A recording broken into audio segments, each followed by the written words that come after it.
Jadi saya akan membagikan yang telah saya buat atau hasil observasi dengan judul Hidup dalam Hikmat dalam Amsal pasal yang ke-1 ayat 1 sampai yang ke-7.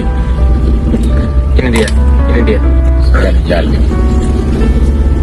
Kemudian kita masuk kepada latar belakangnya. Ini PPT ini, latar belakang dari PPT ini yang berisikan sebuah penjelasan atau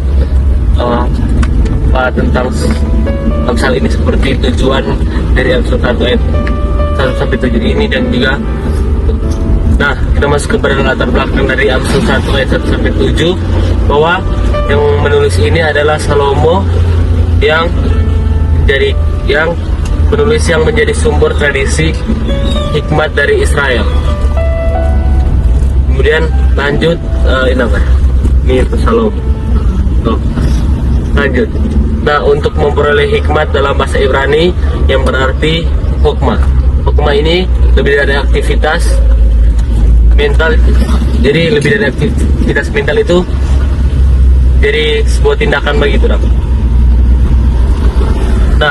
Hikmat ini yang membantu untuk mengembangkan keterampilan praktis dan juga hidup dengan baik dalam dunia yang adalah milik Tuhan. Seperti kita tahu bersama, ada di Amsal 1:7, pengetahuan adalah perumahan pengetahuan juga itu, sehingga dikatakan ini lebih ditujukan kepada seorang anak muda yang akan menerima pengetahuan, hikmat dan juga kebijaksanaan kepada orang-orang yang belum berpengalaman.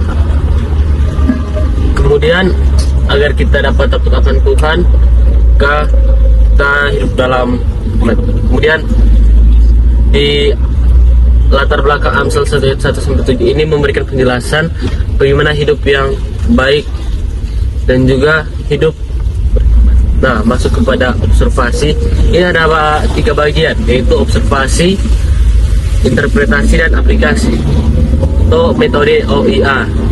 Observasi. Kitab Amsal ini menunjukkan bahwa mengenai nasihat-nasihat, mengenai hidup dengan hikmat, perilaku yang baik, perilaku yang hidup jujur, dan juga hidup berkeadilan. Pada Amsal 1 ayat 1 sampai 7 ini menunjukkan bahwa kata hikmat yang berasal dari hokmah ini ditujukan kepada suatu tindakan. Kita tahu bersama bahwa penulis Amsal 1 ayat 1 sampai 7 ini adalah Salomo, yang dikenal sebagai raja yang berhikmat, seperti waktu Salomo yang baik itu, yang dia mau memilih, yang dia mengambil keputusan untuk sabab anak ini. Jadi dikatakan Salomo adalah raja yang berhikmat.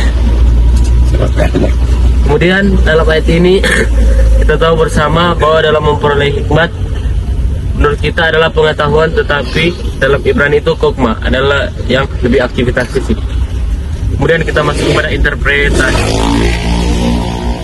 Interpretasi itu adalah yang memberikan hikmat agar orang-orang yang belum berpengalaman akan tahu, dan ditujukan kepada kaum muda agar mendapatkan pengetahuan dan kebijaksanaan dalam menjalani atau menjalani hidup. Kemudian dalam kehidupan ini kita harus membutuhkan yang dinamakan hikmat. Tindakan apapun yang kita lakukan harus meminta hikmat dari Tuhan. Seperti bawa mobil ini mesti minta hikmat, karena kita pakai hikmat hidup. Seperti juga pemimpin yang memimpin suatu daerah atau memimpin tempat kekuasaannya, itu tempat siap, semangat. Tempat itu dia harus menggunakan hikmat seperti Salomo, karena kalau salah mengambil keputusan itu membuat rakyatnya itu ada DP dampak bagi rakyat. Kemudian kita masuk kepada aplikasi yang terakhir. Di bagian aplikasi ini, kalau dalam kehidupan kita sehari-hari sebagai warga gereja, dalam kehidupan ini kita mesti membutuhkan atau menggunakan hikmat, karena Tuhan telah memberikan kita hikmat untuk menjalani hidup ini yang ada milik Allah. Kemudian dalam segala hal apapun kita harus meminta pertolongan Tuhan, dan juga hikmat ini dapat menolong kita. Nah, ketika kita tidak menggunakan hikmat akan berdampak bagi kehidupan kita. Nah, apalagi kita dalam mengambil keputusan dalam hidup ini, menggunakan hikmat itu sangat berpengaruh.